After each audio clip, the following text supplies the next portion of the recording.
Pozdravujem všetkých. My sme si s Miškou skvele porozprávali, ale nič sme nenahrali také 2 minúty, za čo sa ti, Miška, ospravedlňujem. Tento úvod bude taký, aký snad sa mi pri ňokom nestal.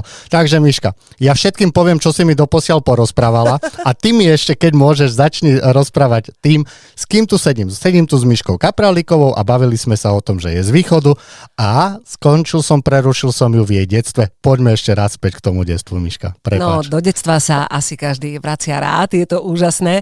Malá Miška pochádza z Bardejova. Tam som sa totižto narodila. Potom sme sa presťahovali do Giraltoviec a potom som bývala chvíľu v Košiciach, kde som chodila do školy na konzervatórium.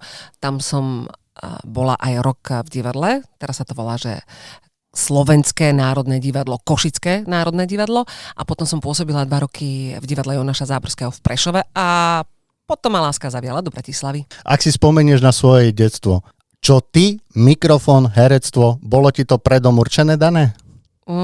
Ja neviem, ale všetci hovoria, že od malička som hovorila, že ja budem speváčka. A nejak to akože išlo týmto smerom, ale vtedy sa nedalo študovať na konzervatóriu. Nebol ten moderný spev. Hej? Vtedy bol iba operný spev. A k tomu ma to ako nejak veľmi neťahalo, tak mi odporúčili, že mám vyskúšať muzikálové herectvo, ktoré sa dalo študovať, ale samozrejme, že tomu predchádzali všetky ľudové školy umenia. Hrala som na klavíri, hrala som na zobcovej flaute. Neviem, či môžem povedať, že hrala som na klarinete, lebo to boli také veľmi zúfalé zvuky. Ale študovala som, 2 roky som chodila na ten klarinet a občas aj poza ľudovú školu umenia, lebo ma to nebavilo. To je zase otázka asi na susedov. Ty by nám vedeli povedať, na čo si hrala. Na nervy hlavne. Bavilo ťa chodiť a navštevovať tieto hudobné nástroje a učiť sa na ne? Alebo tá teória do toho asi ako do každého trošku rýpla, že ach jaj. Nebavilo ma to. Ale vedela som, že ak chcem ísť týmto smerom, že to budem asi potrebovať a naozaj som to potom zúžitkovala a chodila som naozaj aj poza ľudovú školu umenia. Išla som sa korčulovať s kamarátmi a s tým kufrikom, s klarinetom. Akože bolo to také akože zúfalé, ale patrí to k tomu detstvu samozrejme. Aj tvoji kamaráti išli týmto smerom, alebo bola si medzi nimi takouto výnimkou? Mala som kamarátku, v podstate aj mám a tá teraz pôsobí v Prahe a ona hrala úžasne na klavíri a dodnes aj hrá na tom klavíri. A vlastne v našej škole, na základnej škole, Aneta bola asi jediná taká, ktorá sa venovala umeniu v podstate. A teda, keď si sa točila okolo toho všetkého, prišlo aj takéto obdobie, kedy si povedala, že ozaj, mám to dobre našľapnuté, môžem v tom pokračovať? Od začiatku si teda išla pevne za tým svojím cieľom? Ja neviem, ťažko povedať, či ja som si išla za cieľom.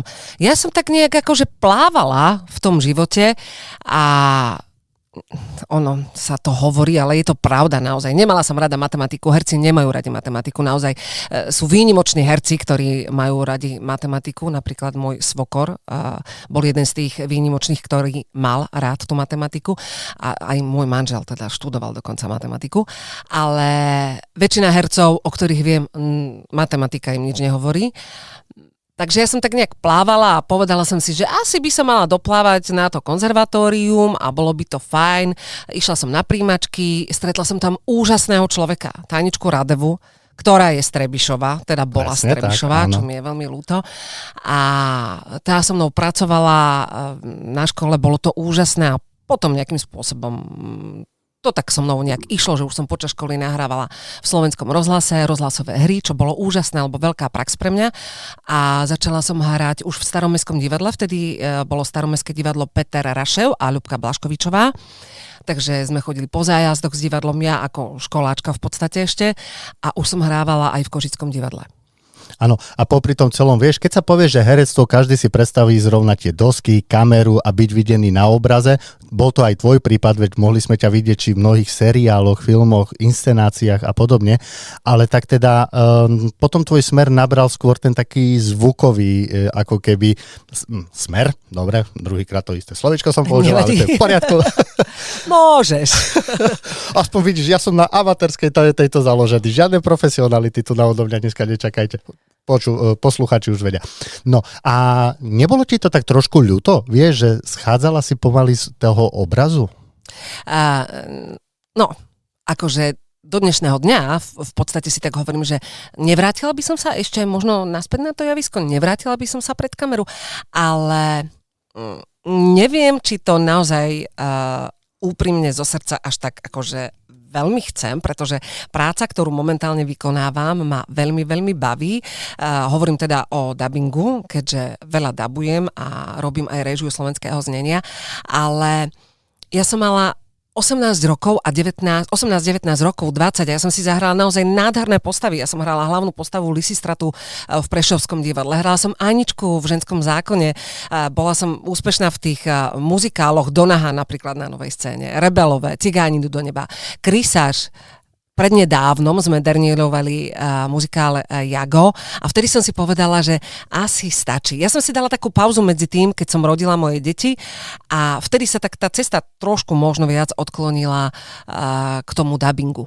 A keď si všetky tieto hry, ktoré si teraz vymenovala, teda absolvovala, na ktorú si tak najradšej spomenieš, možno nie, že najradšej spomenieš, ktorá bola pre teba taká tá najťažšia, že to bolo teda ozaj riadny drill. Akože... A môžeš to vôbec povedať? Môžem, lebo ja som paralelne vlastne skúšala v Prešovskom divadle, som skúšala Aničku v tom Ženskom zákone, kde som ja bola ako interne zamestnaná. Bola som mladučka, mala som 20 rokov a zároveň s tým som skúšala pre súkromnú produkciu muzikál Krysář, kde som hrala úplne odlišnú postavu od tej Aničky. Anička naivná, milá, zlatá, usmievavá. A ja som hrala Štepánovku v Krysářovi, ktorá bola strašne energická žena, ktorá išla do boja a vzburu viedla. Takže to bolo asi takéto najťažšie. A dokonca tam vznikol aj problém, že režisér ma pustil zo skúšky Ženského zákona. Som sa vypýtala, pretože sme mali generálku, Krysářa na veľkom javisku, toto bolo dole na malej scéne a Krysář bol na veľkom javisku a šéf činohry vtedy bol Jožko Strážan a bol z toho taký, že som sa ako nevypýtala od neho, tak prišiel na tú generálku a povedal mi, že mám hodinovú výpoveď. Ja som sa tak trošku zrútila, samozrejme, a to bolo vlastne deň pred premiérou toho Krysářa. Prišiel na premiéru Krysářa a večer sa mi ospravedlnil a povedal, že bol by veľmi rád, keby som mu odpustila a že sťahuje tú hodinovú výpoveď a veľmi mi tlieskal a bol veľmi spokojný so mnou, že zvládam aj jedno, aj druhé. Takže všetko nakoniec dobre dopadlo. Či to nebol správny čas na otvorenie nejakých nových mzdových podmienok, vieš? Už keď takto z hodiny na hodinu. Nie, nad tým som vtedy neuvažovala. Kurník šopa. Miška, dve rôzne teda postavy, dve rôzne úlohy. Ktorú z nich si potrebovala viac hrať? Tú nežnú naivnú, alebo tú takú sekeru teda? Akože, keď sa na mňa pozrieš, asi vieš. Tú nežnú naivnú, lebo ja som aj v reálnom živote taká akože sekierka. Áno, si? Mm-hmm. A to by kto vedel povedať? Doma, alebo kolegovci v práci? Všetci. Podľa mňa všetci. Ale nie, na mňa tak neprídeš. Ja sa ti priznám, ja keď som ťa dnes prvýkrát teda videl naživo, keď si išla oproti mne, a vidíš, prvýkrát naživo, ja som ťa určite videl v nejakej hre, len si to neviem vybaviť a videl som niektoré z tých, ktoré spomínaš, ale... No, vidíš to? Ale vidíš... No tak ale to bolo dávno zase si dober, hej? No ja som do Bratislavy prišiel bývať pred nejakými 22 rokmi a chodieval som aj na rôzne kultúrne predstavenia, divadla a podobne, takže určite som ťa niekde videl, len Krysář určite. To. No to som hrala aj v Prešove, to som hrala aj v Bratislave, takže je to veľmi pravdepodobné. Tak vidíš, takže dobre, opravujem, nevidel som ťa dnes prvýkrát naživo, videl som ťa už vtedy, ale prvýkrát som ťa videl, keď sme si podali ruku a sa zoznámili, tak nepôsobíš na mňa nejakým tým spôsobom, že by som sa mal ľaknúť. No tak zase akože neboja sama, ale som taká prísna. Aj u nás doma je to tak, že ja som asi ten prísnejší. Ale to treba, nie? Aby život plynul nejakým tým spôsobom a sme ho mali pod kontrolou. Tak musíme byť takí vyvážení, no. Tak, tiež si myslím. Ja mám doma 3 decka, takže ja tiež to tam s manželkou musíme nejako držať, aby veci fungovali ako sú. Opýtam sa ťa a vrátim sa možno trošku na ten východ, na východné Slovensko a na Spiš, keďže aj tento podcast sa volá Spiš, nespis. Čo teba napadne ako prvé, keď sa povie Spiš, Spišská Nová Ves? Určite Spišský hrad a Smola a hrušky. si predstav, Spoko a kolektív. Hej. Ja milujem ich pesničku. Na Vianoce patríme k sebe. To je úžasné. Každé Vianoce vyslovene táto pesnička u nás je a je tak krásna, pravdivá, milá a ja sa vždy dojmem pri tejto skladbe. A Spoko je úžasný človek, má nádhernú farbu hlasu. Ja som na tie hlasy akože zaťažená a je to fakt akože, že na toto si spomeniem a to mi prvé napadne. Tak to je ozaj pekné. A napríklad, keď prichádzaš do nášho mesta, alebo kedy si bola naposledy na Spiši? No, nie je to tak dávno. Bola som cez jarné prázdniny, keď mala Bratislava vlastne jarné prázdniny. Dokonca som oslavovala na východe svoje narodeniny 17. februára. Neprišiel som s prázdnymi rukami. Na záver to vybavíme. Takže chodím naozaj domov často. Mám tam rodičov, mám tam sestry. Dokonca ja milujem Tatry. Hej? A v podstate to je taký môj druhý domov a do Tatier chodívam veľmi často. Máš tam stále miesta, alebo objavuješ niečo nové?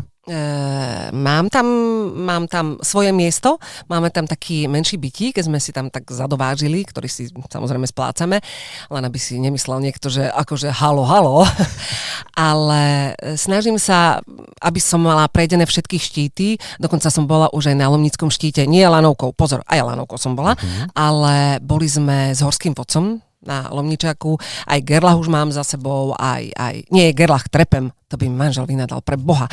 Kriváň, Gerlach ma ešte len čaká a ešte chcem ísť veľmi na ľadový štít. Tak tá kondícia ti teda určite nechýba, lebo nie je to sranda. Takže napríklad taký Kriváň, ja keď som sa tam vybral s kamarátmi, dvoma, tak ja som mal v rúbsaku chleba, kolega mal v rúbsaku pašteky, ja som to polovičke jazdy zdal, takže on sa najedol na vrchole paštek, ja dole pod Kriváňom chleba.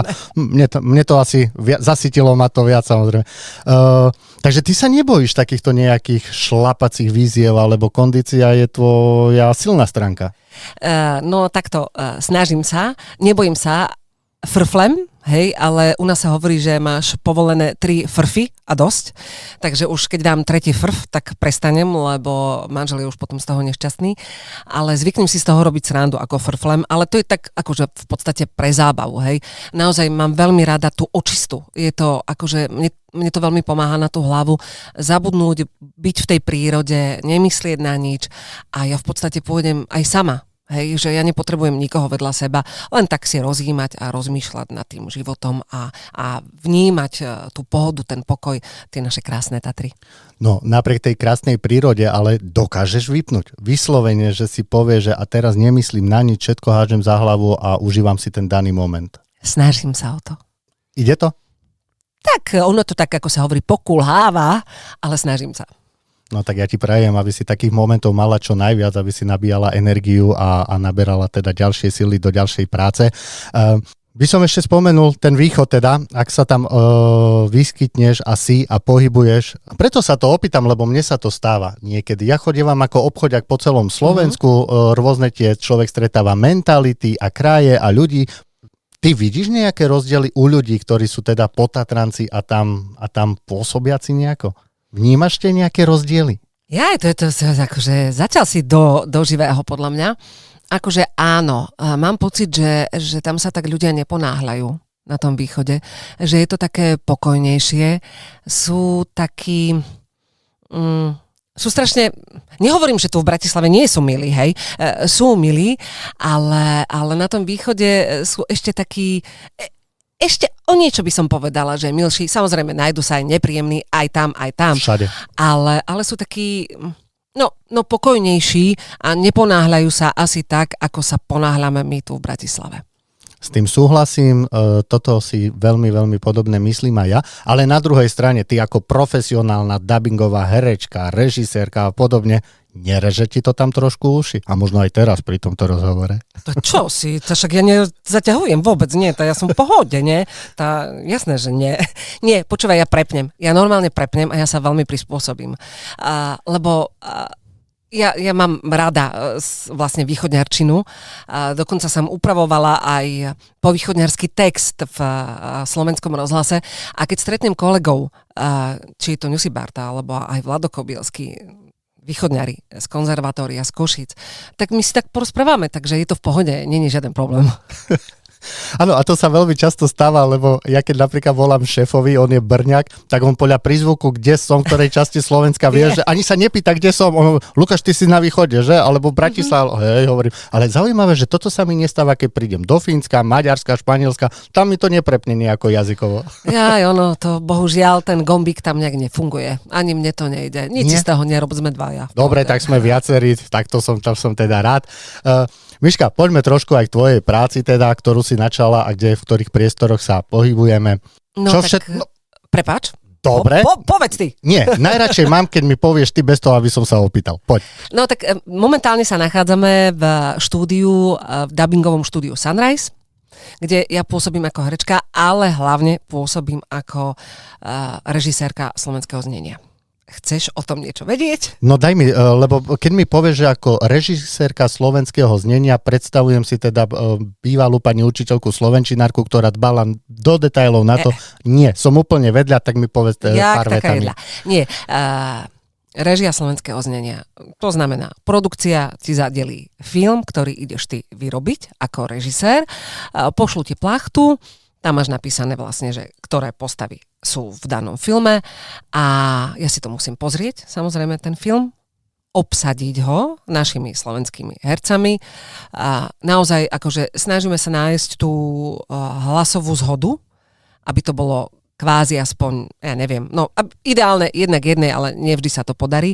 Niekedy máme aj málo hercov. Napríklad teraz robíme taký seriál, kde naozaj som mala pocit, že sa už vystriedali všetci, že som hovorila, že asi zo skrine budem ťahať tých hercov, lebo každý tam už účinkoval.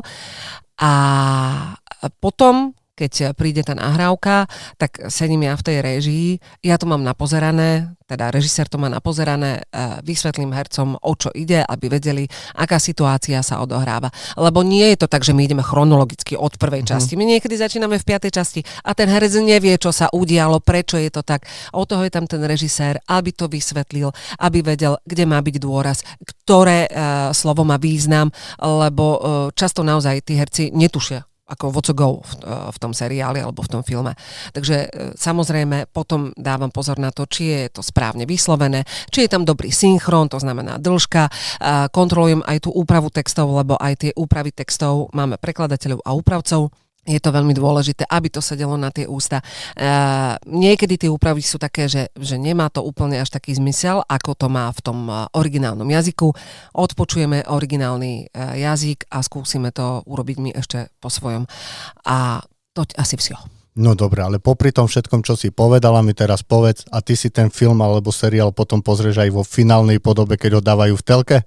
No, musím sa priznať, že mám niektoré filmy, seriály veľmi obľúbené, ktoré si v podstate pozriem a vnímam úplne inak, ako keď to vidím v origináli, bez toho nášho slovenského dabingu, ako keď to vidím, keď to nahrávame.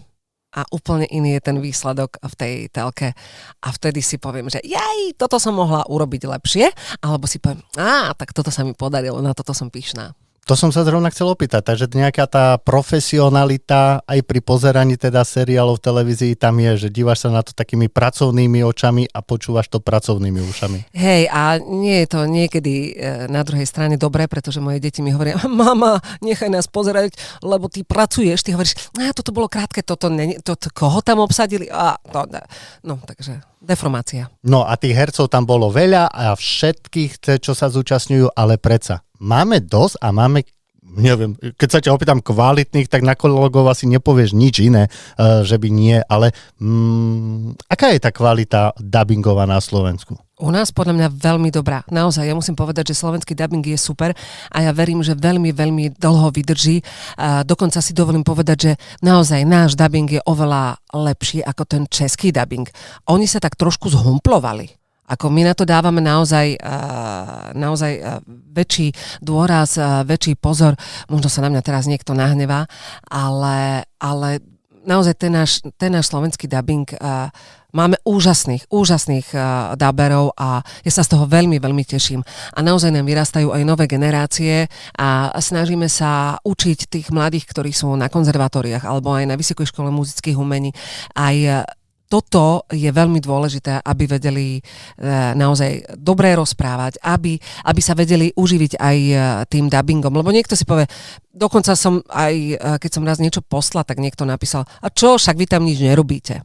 No to vôbec nie je pravda. Je to naozaj veľmi, veľmi ťažké, veľmi náročné. Ja len spomeniem teraz kolegyňu Danku Šencovú, ktorá dabuje hlavnú postavu v seriáli, ktorý teraz vyrábame. Danka má 2 malé deti. Okrem toho hrá v divadle a asi má aj skvelého manžela, pretože Danka je od rána do večera v štúdiu a naozaj sústrediť sa a ísť a byť v strehu, či je ten synchron dobrý, dokonca si pamätať, lebo stane sa, že v jednej časti týka, vyká, že to neustriehne úpravca a tá herečka si to dokáže zapamätať, hej, že to je ako úžasné a vie popri tom hrať, vie vlastne sa vcítiť do úlohy daného herca v origináli, to je akože geniálne a ja to obdivujem. A to sa dá naučiť, alebo to sa človek aj rodí takto?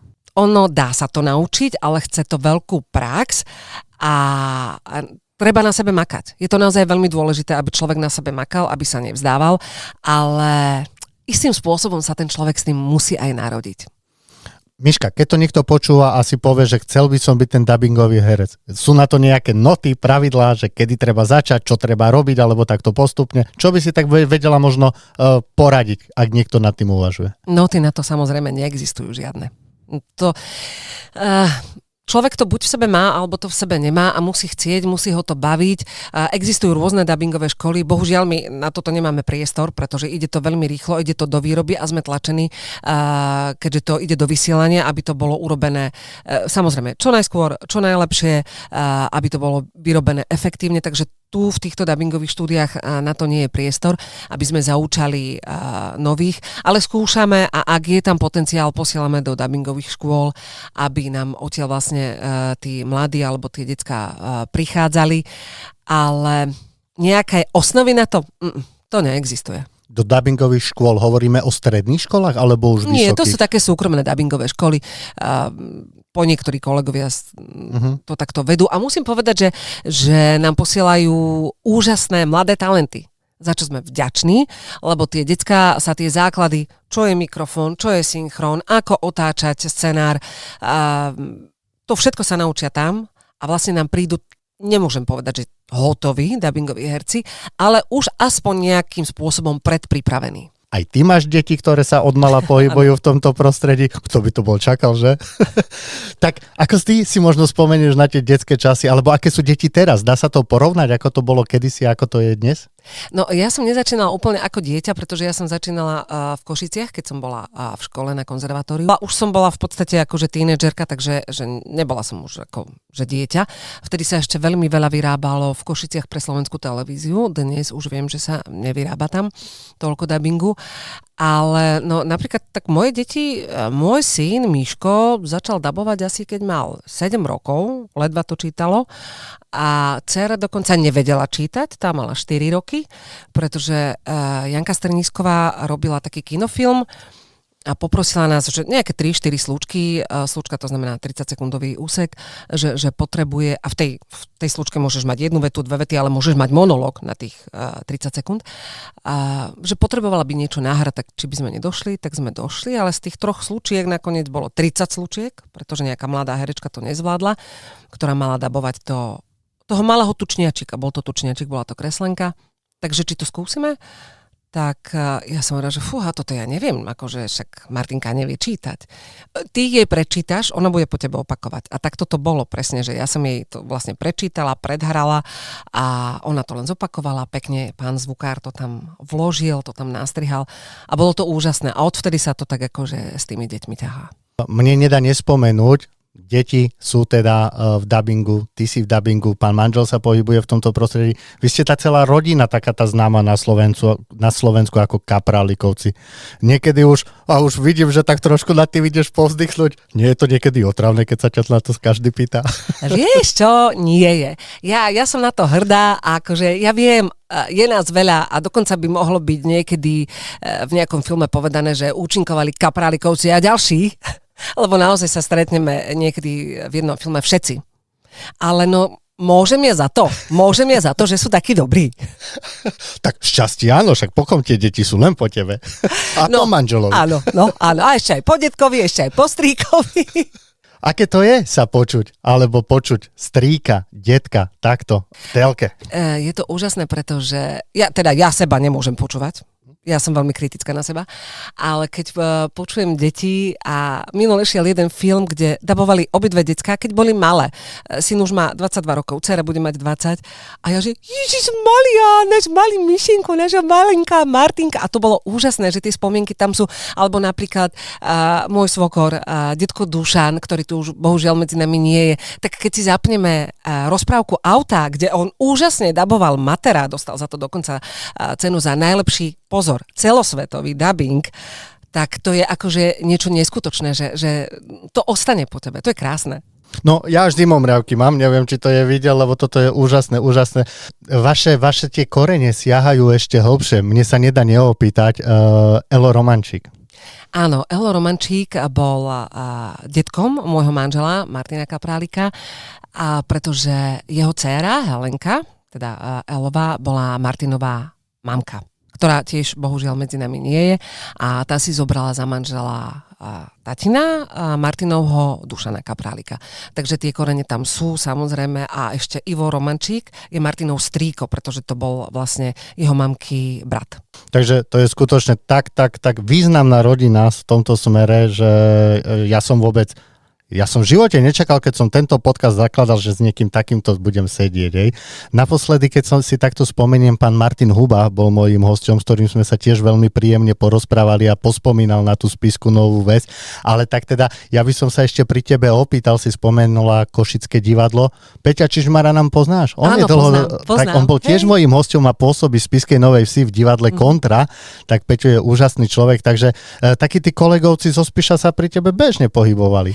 Jasné, a ja som dokonca teraz bola aj v divadle v Košiciach, pretože môj synovec Oliver je členom opery Slovenského národného divadla v Košiciach a veľmi som sa z toho tešila, pretože keď som tam prišla, tak som stretla kolegov, Ivko Krupa tam bol, Beátka Drotárová vlastne, ktorá ma učila ešte na konzervatóriu, takže to bolo také veľmi príjemné. Tak, na východe stále je dobre, kto bude mať tú cestu a smer určite nech sa zastaví nielen v Spiskej Novej Vsi, ale aj na okolí. A pozeráme sa na hodinky. Ja som ti sľúbil, že to nebudem dlho naťahovať, takže skutočne neviem, či dáme tomu ešte 5 minút. Môžeme niečo? Ja som v pohode. Áno si? Povedz si ty. Ježiš, tak nenechávaj to na mňa, lebo o polnoci odchádzame. Počúvaj, ale strašne rýchlo to ubehlo. Toto hovorím každému. Každý sa chytá, o čom sa budeme baviť? Čo tam tak dlho? A pozri sa pol hodinka za nami. A ešte keď pridátam tie 4 minúty, ktoré som nenahrával, tak úplne, to máme natiahnuté. Čo teraz robíš? Prosím ťa, na čom aktuálne pracuješ? Na čo sa môžeme tešiť? Beží teraz v televízii taký seriál, ktorý sa volá, že Znova 20. A milujem tento seriál, pretože to je vlastne o babe, ktorá má 40 rokov a tvári sa, že má 26. A dnes sa zo mňa smial môj produkčný, lebo mi hovorí, ty si dala sukničku, si motivovaná týmto seriálom, takže sa na tom smial. Ale je tam výborné obsadenie. Spomínala som Danku Šencovú, je tam Biba Ondrejková, Andrejka Karnasová, je tam môj manžel a všetci sú úžasní. Dokonca tam máme pána doktora. To môžem povedať, dúfam. Kubo Gates. To je meno, ktoré je pre mňa veľmi, veľmi významné. On asi nebude rád, že o tom hovorím, ale nevadí, ja mu to nepoviem, že som to povedala, pretože on je veľmi skromný človek. On je totiž to lekár, ale ako dieťa pôsobil v dabingu a mu to ostalo, takže vlastne tento dubbing je pre ňo taký relax, hej, že od všetkého vypne a má fantastickú farbu hlasu. A ja som veľmi rada, keď si nájde čas a príde a dabuje, pretože je skvelý v tom dabingu, len toho času nemá tak veľa. Takže na tomto teraz pracujeme, už robíme poslednú sériu a dnes sme sa akurát dohodli, že si urobíme takú dabingovú žúrku, keď skončíme tento seriál a stretneme sa asi tak pripijeme na mladých. A kde to uvidíme? Ten seriál už teraz beží vlastne, prvá séria začala, je na Doma a dá sa pozrieť aj na Vojo. Tak to si teda pozriem, priznám sa, že to Doma mám, tuším, na nejakom takom programe úplne vzadu, kde bežne človek asi neprepína, teda ja, ale určite si to pozriem, lebo už znie to dobre podľa toho, čo hovoríš. Je to naozaj skvelý seriál. No, ja musím povedať, že ja sa toľko nasmejem a toľko pravdy, pozor, je v tom seriáli, že asi by niektorí nečakali. A možno niečo, kde sa teraz možno motkáš, kde ťa bude aj vidieť, nielen počuť? No, momentálne má vidieť iba za sklom, to znamená, že v réžii. Ja, že v tom seriáli za sklom, keď si to človek spätne pustí. Nie, akože motkám sa takto, že dabujem, ale momentálne nehrám a neviem, no, akože možno sa raz vrátim aj na to javisko, kto vie. Ale počúvaj ma, teraz vymýšľaš, lebo mne sa niečo marí, že ty si v divadle a ohľadom kozliatok a podobne. Ja, dobre, tak ale poďme na to. No. Dobre, áno, máme takú rodinnú rozprávku Kozliatka a vlk, kde vlastne hrajú všetci kaprálikovci. Predtým rozprávača, ešte keď tu bol medzi nami detko, tak hral rozprávača, teraz žiaľ už tu nie je. A toho rozprávača hrá Martinov brat, Ondro, ktorý tiež vyštudoval réžiu. Takže vlastne je tam Ondro, je tam Maťo, Maťová sestra Zuzka, ktorú určite tiež poznáš, moje deti, Miško, Martinka a ja, a s týmto v podstate ako cestujeme aj po Slovensku, takže kto by chcel Kozliatka a vlk od kaprálikovcov, veľmi radi prídeme. Takže ste na pozvanie? Samozrejme. No tak ja sa budem trošku motať v Spišskej Novej Si okolo ľudí, čo sa týmto veciam venujú a vás skúsim nejakým spôsobom tam nadodiť. Lebo my tam máme veľa decák, veľa mladých rodín a stále to je vypredané. Ako nielen divadlo Kontra, ktoré má Peťo Čižmar, ale aj naše Spišské divadlo tam skutočne robia skvelú prácu, skvelú robotu. Kedysi to bolo čisto zamerané len na deti, to divadlo v minulosti, ale už to prechádza rôznymi hrami. Teraz tam napríklad hosťuje Milo Král s Metropolkou. Jedno úžasné predstavenie, ak budeš mať tú možnosť, určite sa zastav, ale týmto som len chcel povedať, že určite zapadnete do toho koloritu tých hier, ktoré sú kvalitné, aj to predstavenie vaše detské sa určite bude na čo pozerať. Tak si dávam takú malú úlohu, to tam nadhodiť ako tému, aby sme sa videli. Koľko ti na to dám, aby teda času, aby si to vybavil? No tak počkaj, tak ak mi dáš pol hodinu, musím volať priamo pána riaditeľa, ak mi dáš 3 dní, tak skúsim to cez iné osoby tam dať. Jasné, máš čas, neponáhľaj sa. Tak dúfam, že Lukáš nekeca a fakt sa z toho niečo podarí a že sa vykluje. Uvidíme teda aj tam. Je cesta ďaleka na ten východ, vieš, už ťa tam volám do Spišskej, poďte hrať a ty si povieš, bože, to je raz 5 hodín cestovať. Ne. Akože teraz, keď urobili ten tunel Višneve, ja chodívam domov k maminke a k tatinkovi do Prešova a mne to príde, že cubi duba som tam, ja idem v piatok večer, v nedeľu som naspäť. Dokonca teraz idem, nie tento víkend, ale o 2 víkendy som si kúpila letenky a letím z Bratislavy do Košic, čo je úžasné. V Košiciach vyzdvihne ma švagor, tradák, mamke Gockovi a v nedeľu naspäť. Ty pôjdeš dlhšie potom z košického letiska do Prešova ako zo samotnej Bratislavy do Košic. To je akože... Ale chvála Bohu, že je tam možnosť a je to tak. Dobre, počúvaj Miška, 35. minúta tohto podcastu. Poďme teda do malého finále nejakého, poďme teda na záver. Na záver by som sa ťa opýtal, na čo nezvykneš odpovedať, alebo čo sa ťa nepýtajú takto, keď si na nejakom rozhovore novinári alebo podobne. A sa pri tým zamyslíš, kurník, toto sa ma nikto v živote neopýtal a ja by som to tak rada povedal. Napríklad sa ma nepýtajú, či viem tancovať. Tak poďme na to, uvidíme ťa nie v najbližšej Let's Dance, ale v tých ďalších. Nie. Neviem tancovať, som tanečné drevo. Ale vieš, čo sa mi napríklad minule sme sa bavili s kolegovcami o predstaveniach, že čo keby sa stalo, keby sme niečo vtipné vyviedli na predstavení, čo vôbec do toho nezapadá. Tak ja som mala, keď sme hrávali muzikál Jago, tak mňa na konci vlastný manžel zabil. Ležala na posteli dosť dlho a ležala tam vlastne Desdemona, ktorá bola mŕtva a buď to bola Mirka Partlová alebo Dominička Richterová a ja som tam vždy dievčata tak trošku šteklila, kým Lukáš Adamec alebo Lukáš Pišta spievali a vtedy som si vždy predstavovala, že čo by sa stalo, keby som sa ja z ničoho nič postavila a začala spievať, že šalená ja bola. Akože, to sú také nápady, hej? To bude prišlo? Našťastie nie, lebo asi by ma odviedli. Skúste to niekedy. Ja si myslím, že je to niečo, čo aj ten divák si rád pozrie a kolegovia ako na to zareagujú. No, to by bolo veselé asi, no. Počúvaj, akí vy ste kolegovia? Vidíš, toto sa ťa opýtam, lebo možno aj ja z minulosti som vnímal, že herec je niekto, hej, nejaký ten spoločenský status vyššie položený, ale postupne, keď vás poznávam, alebo sa s jednotlivými hercami stretávam, ja zistujem, že ste takí istí ľudia, ako moja suseda zoproti, alebo podobne. Ako je to v tom vašom hereckom svete? Samozrejme, že sme takí istí ľudia, ako je Smetiar, ako je...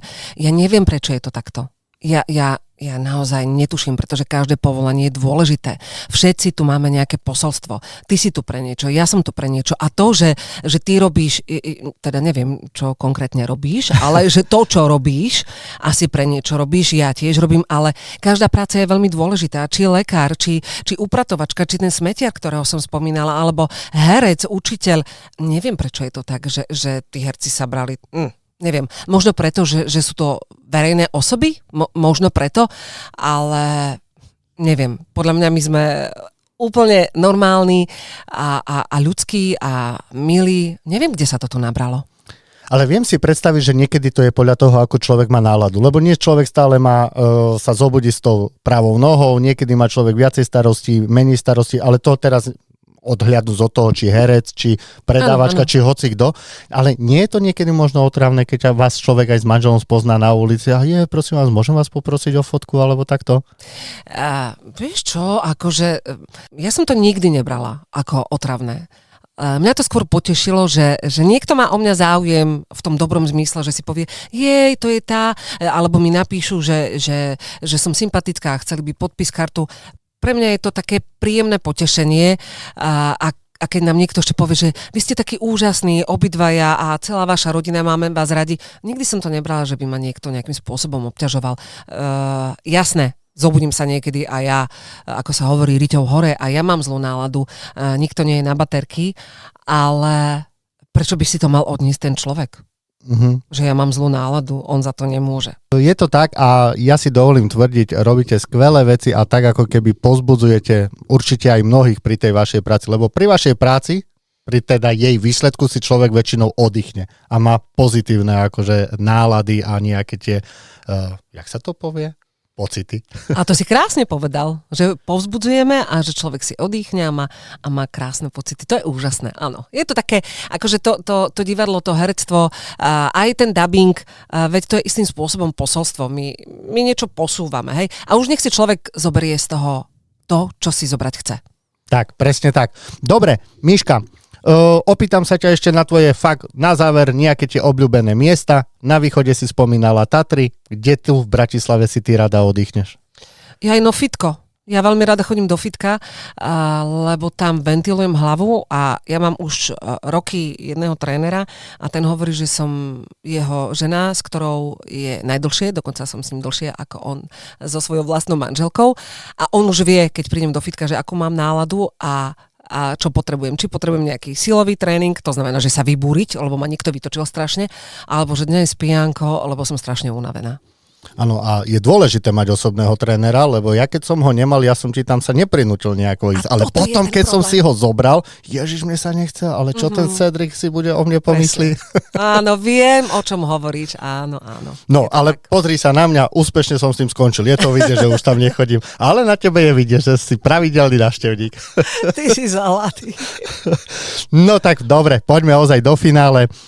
Ty si počula môj podcast, počula si ho možno, že aj dokonca, tak možno vieš, že na záver príde už len niečo, čo sa ti veľmi pekne poďakujem za tvoj čas. Skutočne je obdivuhodné. My sme sa dali vlastne dokopy cez jednu spoločnú známu. Ja nemôžem ani povedať, že kamarátku, lebo tiež som tú osobu nepoznal, ale je to tvoja kolegynka a tvoja kamarátka, za čo som jej touto cestou veľmi vďačný, že nás prostredkovala. Veľký obdiv, že si prikývla, lebo povedzme si rovno, že aj v dnešnej dobe sa stretnúť s niekým, koho človek nepozná, nikdy nevie, ako to môže dopadnúť a skončiť, lebo žiaľ žijeme takú tú dobu, hej, kedy treba byť ozaj opatrný. Takže ti veľmi pekne ďakujem, že si súhlasila na tento rozhovor. Si nielen úžasná dabingová herečka, scenaristka, ale aj odvážna žena, keď si to takto poňala a prišla. A už nech to ďalej nenaťahujem, ja ti nechávam tu na priestor, pokiaľ by si chcela niečo odkázať, povedať, alebo dať nejaký ten message tomu svetu. Fúha, takéto posolstvo, Lukáš, ja ďakujem veľmi pekne tebe, aj Tinke, ktorá nás vlastne spojila, preto som na to prikývala, pretože Tinku poznám. Keby to bol asi nejaký cudzí človek, najprv by som si prelustrovala, o koho ide, a až potom by som prikývla. No čo mám povedať na záver? Buďte všetci k sebe milí, nehľadajte problémy tam, kde nie sú. Hej. A to sa objavilo aj v tomto seriáli, ktorý teraz robíme. Treba byť k sebe milý, snažiť sa o ústretovosť. Ja viem, že niekedy sú veľmi ťažké dni, ale keď sa človek usmieva, je ten život krajší. a ja som veľmi rád, že Spíš nespí s Michaelou Kapralikovou. Ďakujem, drž sa, ahoj. Ďakujem, ahojte.